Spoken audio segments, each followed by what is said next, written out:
Hello, this is our presentation about loggerhead sea turtles. So to begin this project, we are going to be introducing Squirt, the loggerhead sea turtle that we decided to follow. Squirt was born in the month of October on the coast slash beaches of Brazil. And Squirt is a female because the temperature was relatively high in the time she was incubating. Squirt, just like many of her other clutch mates, were affected by light pollution in Brazil, but luckily, throughout the predators and light pollution, Squirt made it to the ocean. During their lives at sea, Squirt and her many siblings would travel through various parts of the ocean. But unlike her brothers, Squirt and her sisters will travel back to their home beach using magnetic waves found on the earth to lay their couple clutches of eggs on the same beach that they were all born at. Knowing this, Squirt and her sisters will have a family reunion in a couple years, but first they have to manage and survive in the ocean. As Squirt swam through the open sea, she had to understand how to hunt her own prey because loggerheads are primarily carnivores and ate other fish or crustaceans. And she survived through floating mats called sargassums, and that was extremely important to her early life as they would be a source of protection and food. And now we'll leave Squirt for a couple years as she becomes a young adult loggerhead sea turtle at sea, and we'll see how she develops then. As Squirt develops into a teenager, she starts to migrate thousands of miles around the Atlantic Ocean.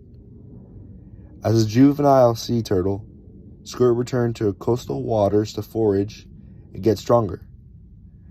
She needed time to develop. Her strong jaw allows her to eat invertebrates and crabs with ease. Loggerheads usually take 20 to 50 years to mature, but at the early age of 25, Squirt was ready to embark on her new journey as an adult.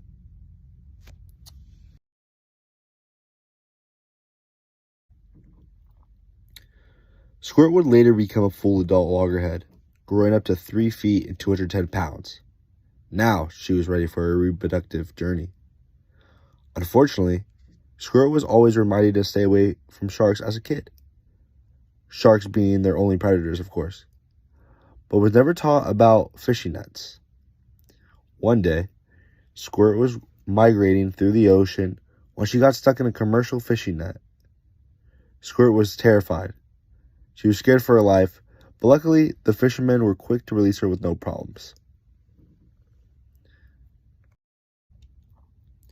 After traveling through all the Atlantic Ocean, Squirt has found her soulmate, Martin, who met Squirt while eating at a coral reef. They shared their favorite invertebrate, protozoans, and told each other stories about their different explorations throughout their life, stories, and even got to spend a vacation together at the Caribbean Sea. Squirt was finally had decided to settle down and make a family with Martin. In doing so, Squirt must swim and rise to breathe as Martin holds onto Squirt's shell from the back as he fertilizes. As Martin does his magic, he is bombarded by 3 other males challenging their bond and trying to separate them. Fortunately, their bond is unbreakable and they are able to escape out alive. Squirt would later return to the same beach she was hatched from to lay her own eggs.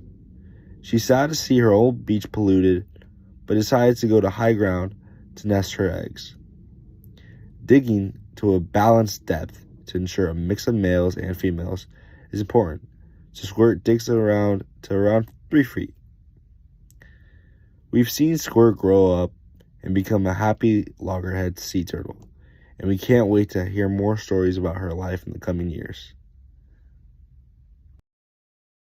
To conclude our presentation, I just wanted to add a fun fact about me and Squirt. It turns out that during the summer of my fourth grade year, when I was on a Disney cruise to celebrate my sister's graduation from my middle school to go to Sacred Heart, I met Squirt at a Disneyland resort and I got to actually hold her. And the reason, I guess, is because we had such a great connection.